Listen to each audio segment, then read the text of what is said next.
nggak istilah married by accident atau yang biasa disebut MBA? Baru tahu sih. Baru dengar. Tahu. Sangat tabu. 2 atau 5 tahun yang lalu sih kemungkinan masih tabu ya. Waduh, itu ceritanya, udah kayaknya lebih ketat dari drama Korea nih. Gak bisa kelihatan dari mukanya seperti orang suci, Mbak. Halo, nama aku Dinda. Selamat datang di Public Opinion.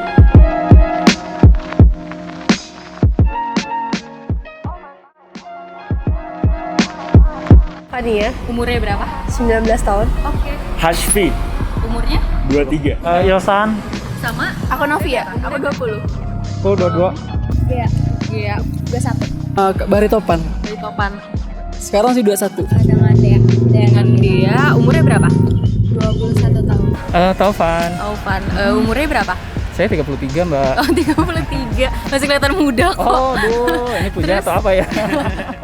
Jadi kakak tahu nggak istilah married by accident atau yang biasa disebut MBA? Tahu. Ya, hamil di luar nikah kan ya mbak ya? Iya, kehamilan tidak direncanakan kali ya. Terus menurut kalian nih apa sih faktor yang menyebabkan kejadian tersebut terjadi gitu? Apakah karena pergaulan atau apa? Saya rasa sih bisa dua-duanya ya. Pergaulan bebas tentu ini sebenarnya juga kan sangat pengaruh untuk para remaja ya. Selain itu juga pergaulan bebas seharusnya diimbangi dengan sex education yang benar-benar bagus, baik dari keluarga atau kalau yang masih sekolah, di sekolahannya juga sebenarnya kan yaitu wajib juga diiniin ya, mulai diajarkan gitu. Bukan hanya dari pergaulan sih, lingkungan dari keluarga, itu support keluarga juga, atau edukasi dari keluarga itu juga berperan dalam hal itu. Kalau kamu? Pengetahuan seksnya juga sih sebenarnya. Ya, pengetahuan seks juga. Jadi banyak kayak anak muda yang mungkin ini mereka melakukan seks tapi nggak safe gitu. Faktor lingkungan, faktor keluarga, mungkin karena keimanan yang belum kuat juga, dia terpengaruh oleh teman-temannya yang mungkin udah terbiasa atau apa ya, jadi hal yang lumrah aja di kalangan teman-temannya. Jadi kalau misalnya dia terpengaruh, ya udah dia kebiasaan, lama-lama dia menikmati mungkin ya. Jadi ngalamin deh. Yang pertama mungkin kurangnya sex education itu dari lingkungan, baik dari keluarganya ataupun sama sekolahnya, sama pergaulannya pasti berpengaruh banget tuh. Wah nih, kalian pernah nggak sih di sekolah diajarin tentang sex education itu sendiri atau mungkin ikut seminar kayak gitu?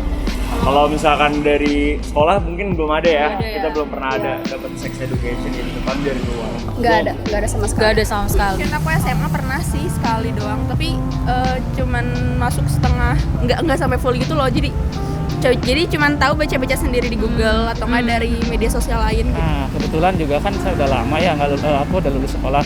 Memang sih dulu ada, tapi cuman porsinya kayaknya dikit banget gitu ya. Mungkin rasa-rasanya nggak ada juga pelajaran tentang sex education gitu ya. Mungkin cuma sebulan sekali atau beberapa bulan sekali sih gitu.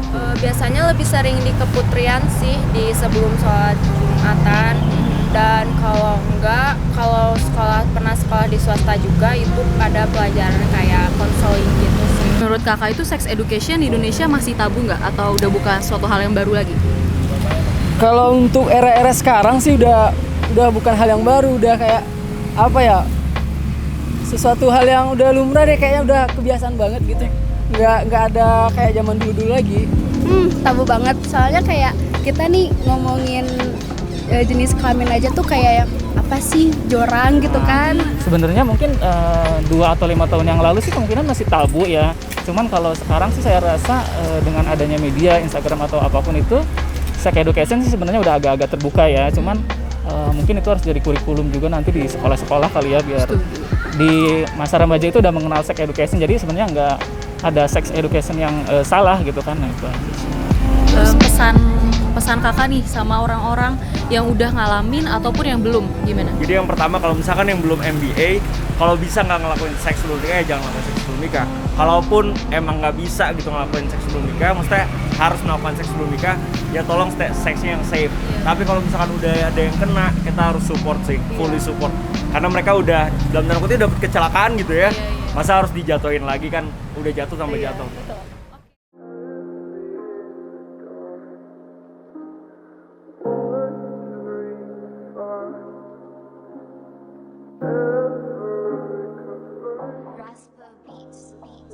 Sebenarnya yang paling penting orang tua itu harus terbuka dengan anaknya.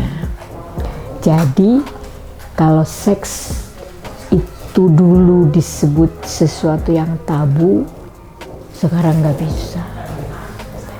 Karena bahannya banyak banget. Di internet banyak, di YouTube banyak gitu ya. Jadi mereka bisa belajar bukan dari ibu bapaknya, tapi dari teknologi tinggi. Sebulan tuh gonjang-ganjingnya luar biasa.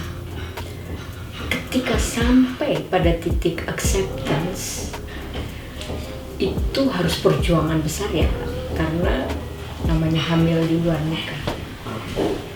Nah, setelah ini si ibu, si calon ibu, itu betul-betul kalau yang disarankan adalah harus selalu berpikir positif. Kenapa dia punya anak saat ini? Ada rencana apa ya Allah gitu. Dia harus berpikir positif. Karena kalau mau melihat jeleknya lebih mudah. Tapi dia harus berpikir positif. Apa positifnya, kenapa dia jadi hamil, kenapa dia harus punya anak sekarang. Ini betul-betul kedewasaan dari si ibu. Sampai dia harus mencintai janinnya. Karena kalau berdasarkan penelitian, apapun yang dipikirkan oleh si ibu, apapun yang dilakukan oleh si ibu, janin itu merasa. Yang ingin saya sebarluaskan adalah sayangi tubuhmu. Kalau siapa yang akan menyayangi tubuh kita kalau bukan kita sendiri? Oleh karena itu, yang ingin saya sebarluaskan. Karena kebutuhan seksual itu adalah terberi. Apa artinya terberi? Memang diberi oleh Yang Maha Kuasa. Tetapi kita lihat ada aturannya. Makanya kita harus menyayangi tubuh kita. Say no to teenage pregnancy, ya itu, ya. Bahayanya perdarahan ya, kematian ibu dan anak itu ekstrim. Tapi bukan per se kematian, cacat ya, cacat. Dia bisa mengalami perdarahan, lalu atau robek jalan lahir karena masih kecil, masih sempit lubang lahirnya.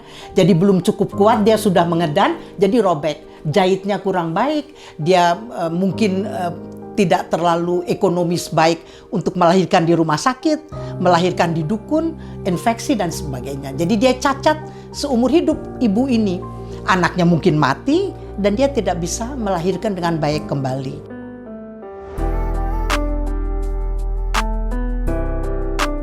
Nggak usah. Jadi hormon itu kadang-kadang membuat anak itu tidak tahu dia mesti berbuat apa. Saya selalu katakan pada anak-anak ya, kalau kamu sudah nggak tahu, saya juga pernah remaja, saya tahu persis rasanya seperti apa. Jadi saya katakan, mereka pemain piano semua, pemain biola, ya, suka nyanyi anak-anak saya. Jadi kamu latihan itu aja main piano sampai kamu capek. Nah, selesai. Habis itu. Kalau anak laki, pada anak laki-laki saya, kamu lari aja. Mereka suka main skate ya. Nah, itu ke dago ke atas supaya kamu capek, jadi energinya tuh keluar. Itu baik, ya.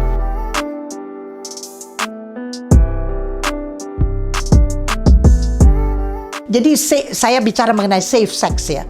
Safe sex itu ada dua. Kita lihat dari safety kehamilan. Kita lihat dari safety penyakit menular seksual.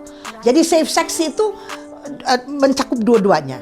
Ya, saya menganjurkan kalau melakukan seks ya pakailah kondom. Jadi dua-duanya tertutup, tidak hamil, tidak dapat penyakit kelamin. Kita nggak pernah tahu pacar kita itu tidur sama ini, tidur sama mana, kita bisa tahu dari mukanya yang cakep itu? Nggak bisa tahu. Ya apa dia yang lakukan di tempat tidur ya kan kita nggak tahu. Jadi nggak bisa kelihatan dari mukanya seperti orang suci, nggak bisa kelihatan. Sex education kan bukan ngajarin orang senggama. Hari subur itu harus tahu. Anak perempuan harus tahu hari subur. Bahwa kamu nggak boleh pergi sama pacar kamu sampai malam-malam, sampai ke tempat sepi pada waktu hari yang seperti ini. Harus tahu. Itu ABC dari ke safety ya. Nggak usah bawa kondom, kita nggak ngomong kondom sama sekali. Kita hanya ngomong hati-hati. Jadi kalau kamu mau ketemu di rumah itu kan aman. Di rumah kamu, di rumahmu ada bapak ibumu. Nah gitu. Berarti bohong ya dok ya tentang isu nanas muda terus Oh enggak, malahan sakit mah. Jadi dua penyakitnya. Yayasan Rumah Tumbuh Harapan atau lebih dikenal dengan sebutan Yayasan Ruth atau Rumah Ruth didirikan 11 Januari 2011 dan resmi memiliki izin Departemen Hukum dan HAM tanggal 21 Juni 2011. Fokus pelayanan Ruth adalah melayani wanita-wanita yang terlanjur hamil di luar pernikahan dengan tujuan stop aborsi dengan konsep rumah singgah.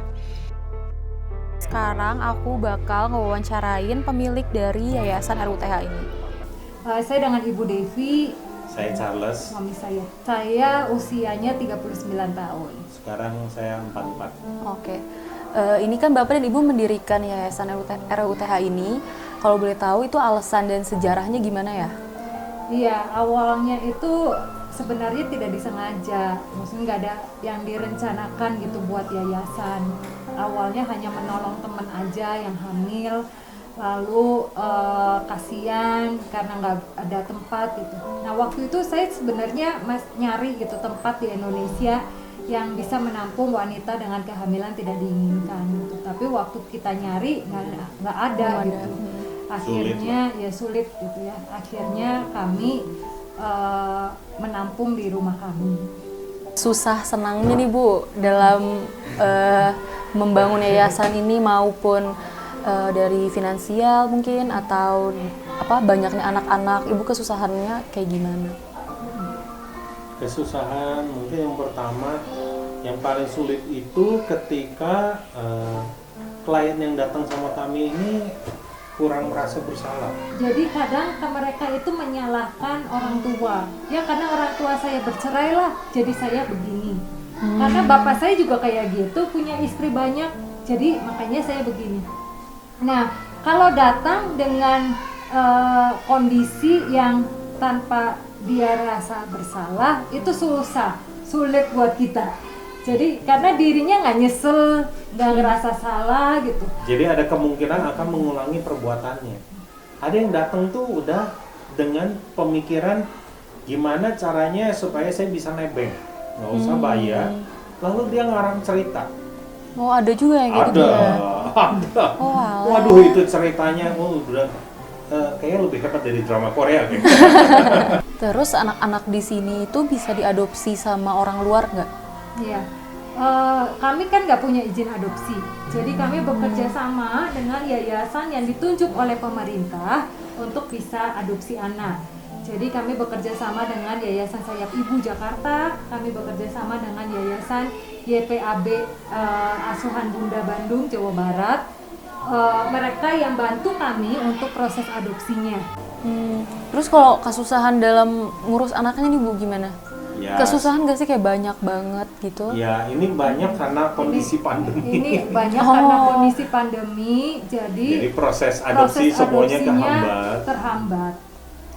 Wawancara calon orang tua adopsi itu kehambat. Kan nggak mungkin ya kita wawancara orang tua adopsi hanya online doang. Orang ini kan ngasihin anak, bukan ngasihin barang begitu. Bukan di Alfamart ini milik.